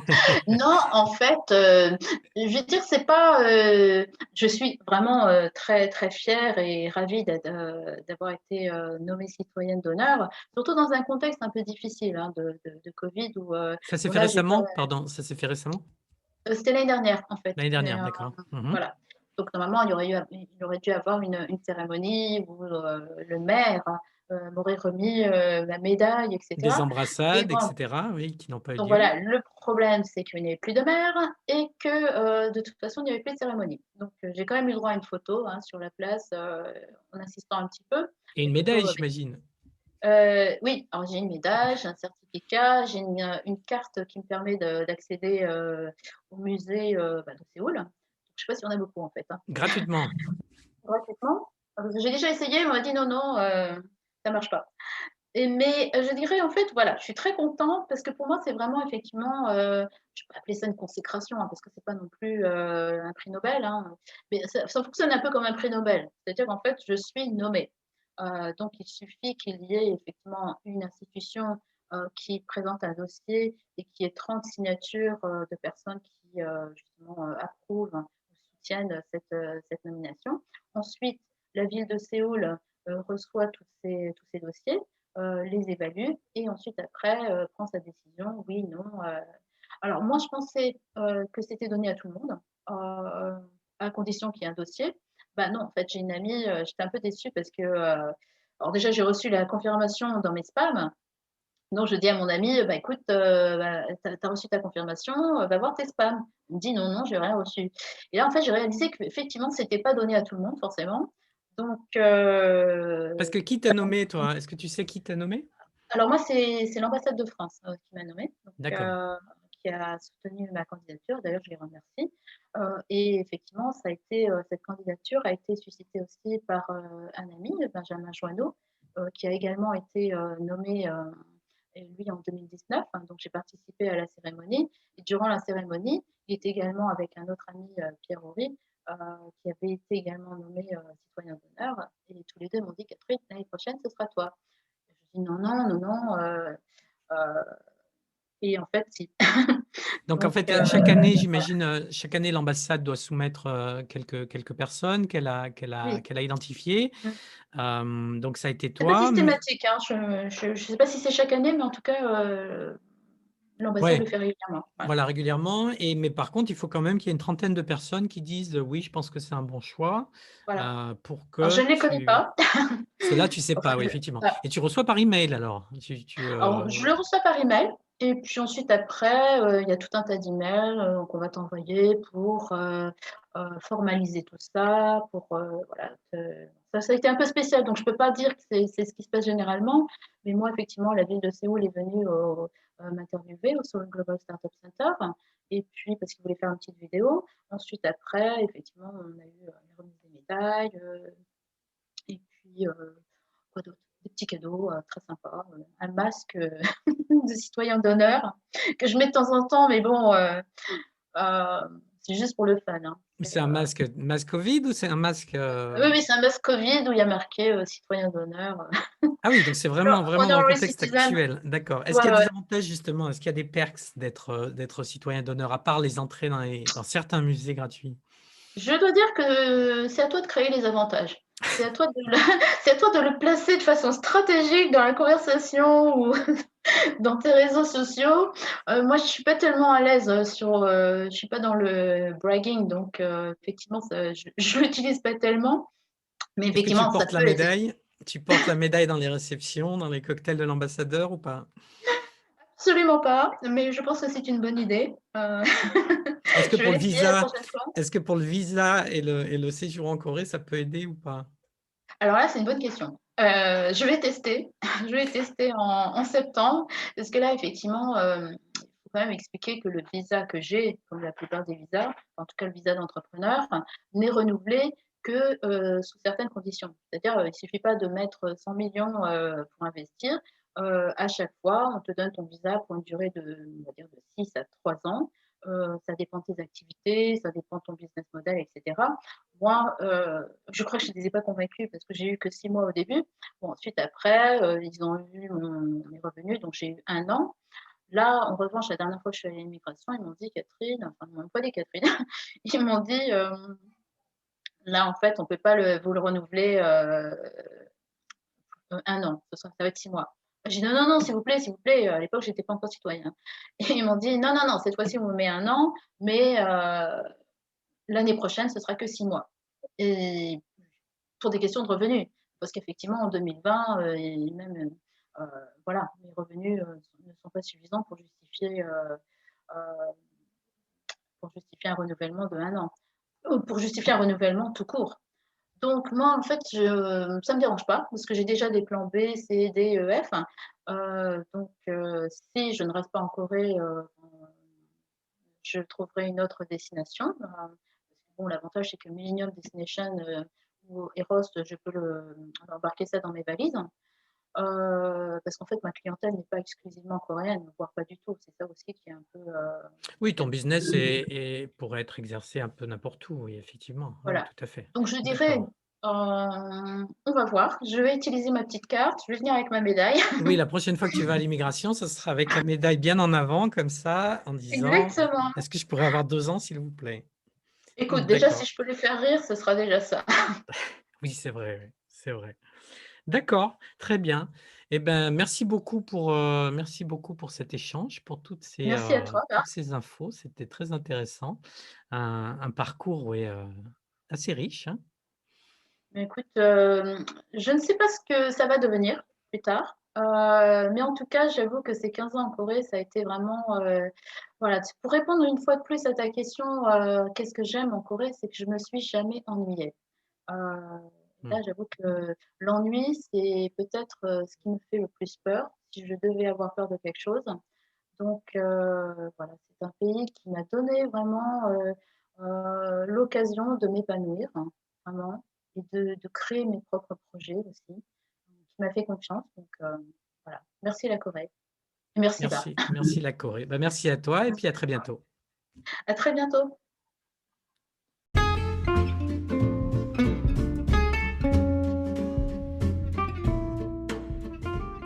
Merci d'avoir écouté cet épisode jusqu'au bout. S'il vous a plu, je vous invite à le partager avec vos amis ou collègues et à vous abonner sur votre plateforme de podcast préférée. Apple Podcast, Google Podcast, Podcast Addict, Spotify, etc. Et rejoignez-nous sur Facebook pour discuter sur l'épisode et le commenter. Vous nous trouverez sur Facebook en tapant Séoul Connect dans la barre de recherche. À très bientôt!